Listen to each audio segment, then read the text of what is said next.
Vous êtes bien sur Gabon News. Bienvenue à tous dans cette édition de l'actualité. Tout de suite, les titres.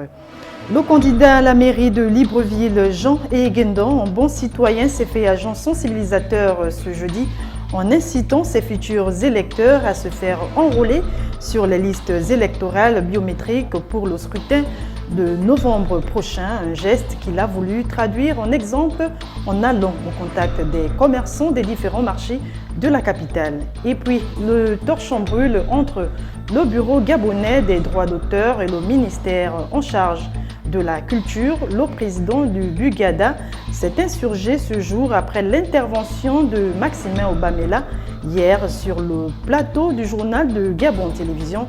Plus de détails dans un instant. La communauté internationale commémore ce jour la journée de la charité.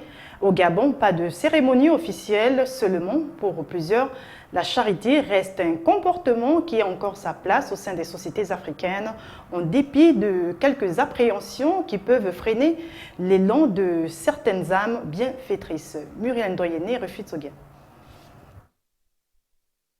C'est le 5 septembre 2012 que la Journée internationale de la charité fut proclamée par l'Assemblée générale des Nations unies en encourageant la charité, notamment par des activités diverses qui expriment une volonté d'œuvrer en faveur du prochain, comme l'a si bien fait des décennies durant la religieuse Mère Teresa qui constitue aujourd'hui un exemple. Je me rends compte que Dieu me fait grâce depuis que j'ai commencé à faire les affaires. Donc je me dis que je ne dois pas tout garder seul. Il faudrait bien que je partage aussi à ceux qui n'en ont pas et à ceux qui en ont besoin. C'est pourquoi je fais ce geste-là. De temps en temps, ça fait pas 7 mois, je suis avec l'hôpital général et essayer de prier des malades. Si certains ont encore à cœur de poser des actes charitables, nombreux d'autres par contre sont de plus en plus réticents du fait de plusieurs pesanteurs agissant au sein des sociétés africaines. Si on se fie à beaucoup de témoignages, de beaucoup de personnes également dans la société. Quand vous croyez faire du bien, comme le dit un adage, vous tendez la main, mais c'est votre... on ne voit pas ce qui est dans la main, mais on voit tout le bras. Donc c'est cet esprit qui pousse à beaucoup de personnes de se réserver et d'éviter de faire du bien. Malgré tout, la charité occupe toujours une place de choix dans les mœurs africaines. Ainsi, la date du 5 septembre a été retenue en souvenir de la date anniversaire de la disparition de Mère Teresa, survenue en 1997, celle qui a consacré sa vie durant à la pratique de la charité en fondant notamment la congrégation des missionnaires de la charité à Calcutta en Inde. Depuis plus d'un mois, Libreville, capitale gabonaise, est confrontée à une négligence des sociétés de ramassage d'ordures. La ville noyée dans ses déchets voit aujourd'hui un début d'opération de nettoyage dans certains quartiers, mais dans d'autres, le constat reste plutôt alarmant. Reportage de Marlise Nguema. Débutée dans la nuit de mercredi à jeudi, l'opération de nettoyage de la ville de Libreville se fait encore attendre dans certains quartiers de la capitale gabonaise où ordures, rats et humains se côtoient presque aisément. Oui, excusez-nous parce que là, les ordures là, nous emmènent depuis pratiquement plus de 2 semaines et demie. On n'arrive plus à respirer. Ils ont commencé à nettoyer dans d'autres quartiers, mais pourquoi pas chez nous? On s'est plaint, c'est pas bien. C'est pas sérieux ça que non, certains quartiers sont propres, mais chez nous, ça c'est sale, c'est pas propre. Au début, on fermait les bouchées, on bouchait les narines parce qu'on ne pouvait pas supporter. Mais maintenant, comme ça persiste, ça devient une habitude. On mange même dedans, on vit dedans, on fait quoi? On est dépassé. Si le nettoyage est effectif dans certaines zones de la ville, cela reste encore une utopie pour d'autres qui dénoncent les dommages collatéraux de ces tas d'immondices qui jonchent encore les rues de la capitale. J'explique quelque chose qu'on a étouffé. Apparemment, nous qui on habite là de côté de la poubelle, au Carrefour Majos, là on a étouffé et on ne mange plus bien. Et pourtant, certains vont tomber malades à cause de la poubelle. C'est tout. Ça, tu la mets le mouche et tout dans la maison. Ça va. Libreville, ville belle et attrayante, attend de ces sociétés de ramassage d'ordures ménagères un toilettage bien fait pour que touristes et autres visiteurs tombent encore une fois sous son charme, mais aussi que la population ait un environnement sain.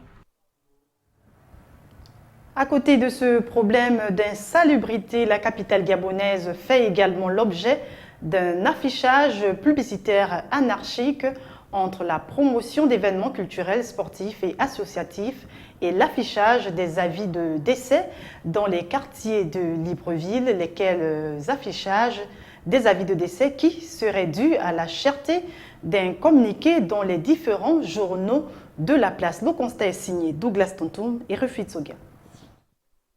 Photocopie couleur ou noir et blanc de photos des défunts sur les murs ou poteaux électriques, c'est actuellement l'approche à la mode dans la capitale gabonaise pour informer parents, amis et connaissances d'un décès. Ici, plusieurs raisons sont évoquées pour justifier cette pratique. Ça s'explique dans la façon où vous savez qu'aujourd'hui, dans les journaux, l'accès n'est plus facile, tout est cher.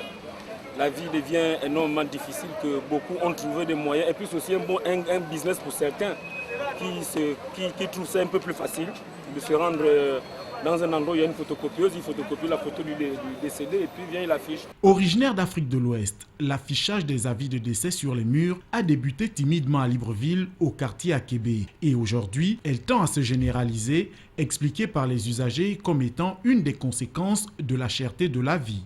C'est du raccourci.